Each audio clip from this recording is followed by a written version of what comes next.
हे Korean जगह viewers, this is mega और आज हम बात करने वाले हैं हिडन लव के एपिसोड 2 की। So let's get started. यहाँ जी की क्लास ओवर हो जाती है। वो जियाशु का वेट करती है। वेट करते करते वो ड्राइंग बनाती है और जियाशु पे गुस्सा करके कहती है, रहने दो, अब मैं वेट नहीं कर रही। वो सामान पैक करके बाहर निकल कर जियाशु की बुराई करते हुए जाती है। तभी उसका पैर मुड़ता है, वो गिर जाती है। सामने उसे जियाशु दिखाई देता है। जियाशु उसका ख्याल रखकर पूछता है, कहीं लगी तो नहीं तुम्हें? तुम कुछ कहती क्यों नहीं? जी मुंह बनाकर कहती है, कौन इतना लेट आता है? जियाशु कहता है, मुझे पता नहीं था, आई एम सॉरी, अगली बार मैं तुम्हारी जगह डांट खा लूंगा। जी कहती है, रहने दो। प्रेजेंट में यहाँ जी जियाशु का दोबारा वेट करती है। वो जियाशु को कॉल भी कहती है, तुम लेट हो, इस तरह से तुम कभी गर्लफ्रेंड नहीं ढूंढ पाओगे। तभी जियाशु उसके गाल पे मिल्क बोतल रख के कहता है, मैं कब का यहाँ गया, बस तुम्हारे लिए दूध लेने चला गया था। तुम इतना मुझे कोस कैसे सकती हो? अगर मैं गर्लफ्रेंड नहीं ढूंढ पाया तो तुम नहीं बचोगी। चलो वहाँ उस शॉप पे। वो उसे वहाँ ले जाता है और उसे ऐसी बुक देकर ऐसे लिखने को कहता है।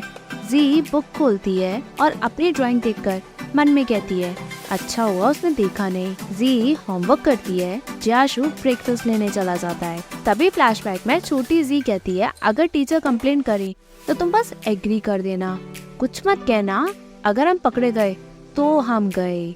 जियाशु कहता है, तुम मुझे डरा रही हो? जी कहती है, बस बोल्ड रहना। जियाशु फाइनली टीचर से जी का ब्रदर सांग्यार बनकर मिलता है। टीचर कहता है, तुम्हारे पेरेंट्स क्यों नहीं आए?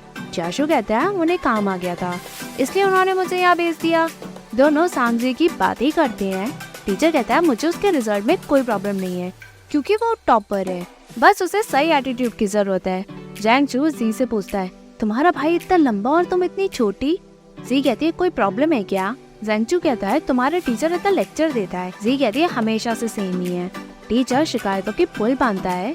जियाशु जी की शिकायत सुनकर मन ही मन बहुत खुश होता है। टीचर कहता है, जब मैं पढ़ाता हूँ तब ये ड्राइंग करती है, लेकिन जब मैं क्वेश्चन बीच में पूछता हूँ ताकि ये स्टडी पे फोकस करे, बट ये बिल्कुल ठीक जवाब दे देती है, यही इसकी प्रॉब्लम है। जियाशु जी को बुलाकर उस पर गुस्सा करता है। टीचर कहता है, लास्ट टाइम तुम्हारी मदर भी आई थी, मैंने उनका भी इसकी वजह से टाइम वेस्ट किया, बट इसमें कुछ नहीं बदला। बाद में तुम जाकर अपनी मदर को सारी बात बताना। ये स्मार्ट है, रिजल्ट भी आउटस्टैंडिंग है। जियाशु टीचर पे मक्खन लगाकर उसकी तारीफों के पुल बांधता है और जी को मारने की बात करता है। टीचर मना कर देता है। दोनों में सक्सेसफुल कॉन्वर्सेशन होती है। लास्ट पे जियाशु जी को टीचर से सॉरी बोलने को कहता है। जी सॉरी बोलती है। दोनों का ड्रामा सक्सेसफुल हो जाता है। प्रेजेंट में जियाशु अपना ब्रेकफास्ट लाता है और जी को केक देकर कहता है, तुम होमवर्क करके इसे खा लेना। जियाशु बुक पढ़ता है। जी उसे देखती है। जियाशु उसे पढ़ने को कहता है और देखता है कि जी दूध पी नहीं रही। वो मिल्क बोतल जैसे ही लेता है, जी बोतल को अपने बैग में छुपा के रखती है। जियाशु कहता है, लग तो ऐसे रहा है कि मैं तुम्हारा खाना छीन रहा हूँ। वो जी से पूछता है, तुम नाराज हो क्या? जी होमवर्क करती है। जियाशु ब्रेकफास्ट करता है। जी पूछते, ब्रदर आप कहाँ से हैं? जियाशु कहता है, मैं यहीं से हूँ। जी दोबारा पूछती है, आप समर हॉलिडे में अपने होम टाउन जाओगे? जियाशु मना करके कहता है, तुम चिंता मत करो, बस अपना होमवर्क करो। जी खुशी खुशी से होमवर्क करती है। जी जैसे ही अपने स्कूल जाती है, जियाशु जी के बैग में ऐसे रख के कहता है, मैंने तुम्हारा ऐसे पढ़ा इसलिए मैंने ये नया लिख दिया। जी कहती है, मैंने वो मजाक में लिखा था। फ्लैशबैक में जियाशु जी का ऐसे पढ़ता है जिसमें वो सड़क के कुत्ते को अपने भाई का बेटा बताती है। जियाशु उसे पढ़कर बहुत हंसता है और जियाशु वहाँ से चला जाता है। जी ऐसे खुलकर देखती है जो जियाशु ने उसके लिए लिखा होता है। तभी पीछे से जैनरू उसे छेड़ के पूछती है, क्या कर रही हो तुम? जी कहती है, कल का होमवर्क है। तभी फू यांगचू डांस करके कहता है, व्हाट अ कोइंसिडेंस। जी कहती है, तुम हर रोज ऐसे डांस करती हो, कोई एम्बैरेसमेंट नहीं होती क्या? जैंगचू कहता है, मैंने बहुत मुश्किल से यहाँ ज्वाइन किया ताकि मैं हर रोज तुम्हें मिल सकूं। बताओ मैंने अच्छा डांस किया ना? जी कुछ नहीं कहती। जैंगचू अपने दोस्तों पे गुस्सा करता है। जैसे ही जी जाती है, जैंगचू उसे रोककर कहता है, मेरी बर्थडे पार्टी है, बट जी बिना सुने चली जाती है। जैंगरू कहती है, मैं उसे ले आऊंगी। जैंगचू भी एग्री करता है।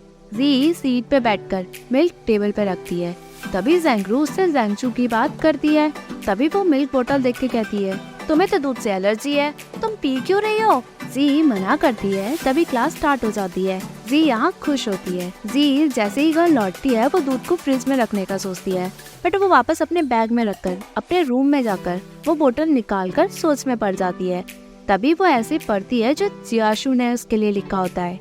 उसमें वो सब लिखा होता है जो आज हुआ।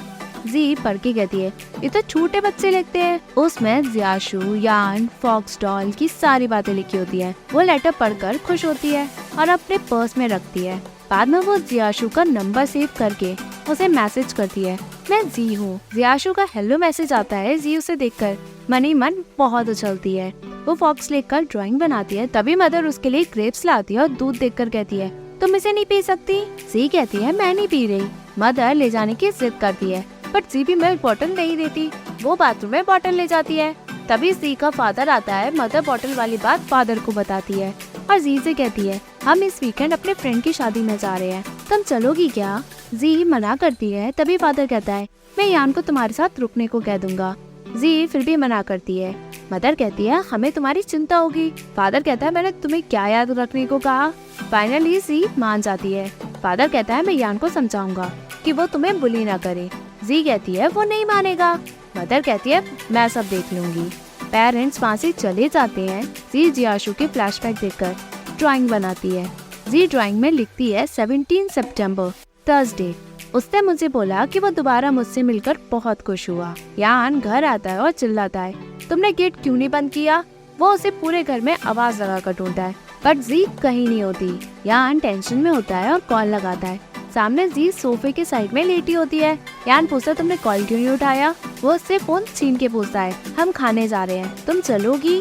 जी मना करती है। यान उस पर गुस्सा करता है। तभी जियाशु का कॉल आता है। वो यान के साथ खाने की बात करता है। जी भी ड्रामा करके चलने के लिए मान जाती है। यहाँ जी कार में शांत रहती है क्योंकि वहाँ फई होता है। उसे उम्मीद थी कि जियाशु वहाँ होगा, बट वो नहीं था। वो मुंह बनाती है। यान और फई खाना डिसाइड करते हैं। बाद में वो लोग जियाशु को पिक करते हैं। जी खुशी के मारे फूले नहीं समाती। जियाशु काम की वजह से थका होता है। जी उसे देखकर कहती है, ये बहुत मेहनत करता है और मैं हमेशा उसे प्रॉब्लम देती हूँ। तभी जियाशु जी से पूछता है, तुमने मुझे देख के हेलो क्यों नहीं किया? जी कहती है, तुम जियाशु कहता है, अच्छा तो मैं हैंडसम हूँ इसलिए ना? जी मना करती है। जियाशु कहता है, तो तुम मुझे देख के शर्माती क्यों हो? यान और फई जियाशु को रोकते हैं और जियाशु की स्टोरी बताते हुए कहते हैं, ये सबसे ऐसे ही पूछता है, ये इसकी पुरानी ट्रिक है, ये अच्छा इंसान है ही नहीं। जियाशु कहता है, तुम लोग मुझे ऐसे फंसाओगे? वो जी से पूछता है, तुम बताओ? जी भी कहती है, मुझे भी यही लगता है, क्या आप अच्छे नहीं हो? जियाशु हैरान हो जाता है और मुंह फुला लेता है।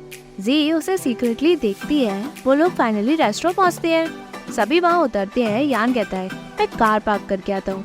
जी यान के साथ रुकने की जिद करती है, बट उसका भाई उसे भेज देता है। जी गुस्से में बाहर निकलती है और अपने आप को संभाल कर चलती है। जियाशु पूछता है, तुम ठीक नहीं लग रही हो? जी कहती है, नहीं मुझे बस वॉशरूम जाना है। जियाशु पूछता है, पेट दर्द है क्या तुम्हारा?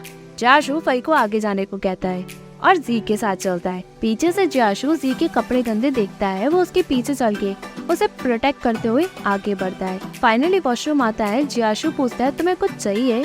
वेट करो, मैं तुम्हें ला कर देता हूँ। जी अंदर चली जाती है। वो मिरर में अपने कपड़े गंदे देखती है और सोचती है, उसने सब देख लिया। यहाँ जियाशु सुपरमार्केट पहुँचता है और यान को कॉल पे बताता है, तुम्हारी सिस्टर ठीक नहीं है। यान समझ जाता है और कहता है, तुम उसे खरीद के दे दो ना। जियाशु कहता है, वो तुम्हारी बहन है या मेरी? यान कहता है, भाई होने के नाते मैंने इस पर ज्यादा ध्यान ही नहीं दिया। जियाशु कहता है, बकवास बंद करो, मैं सुपरमार्केट हूँ, आओ जरा।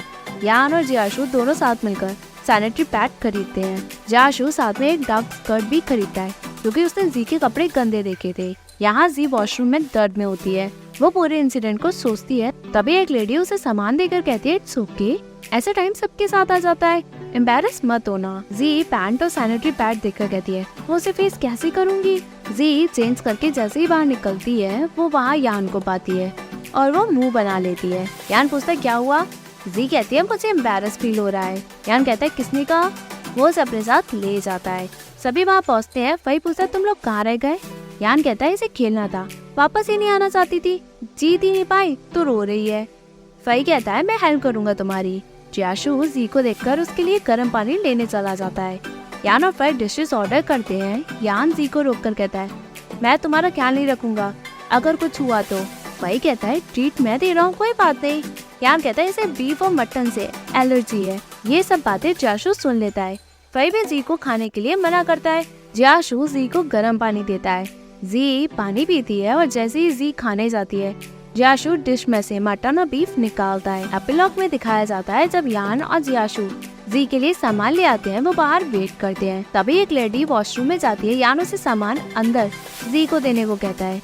जियाशु कहता है तुम यहाँ सिस्टर का वेट करो, मैं फई के पास जा रहा हूँ। यान कहता है नॉनसेंस, मेरे साथ वेट करो, मेरी बहन तुम्हारी बहन।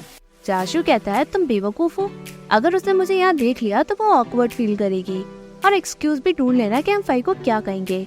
जियाशु एग्री करके चला जाता है। तभी एपिसोड एंड होता है। Hey viewers, if you like this video please like, share and subscribe this channel. Thank you.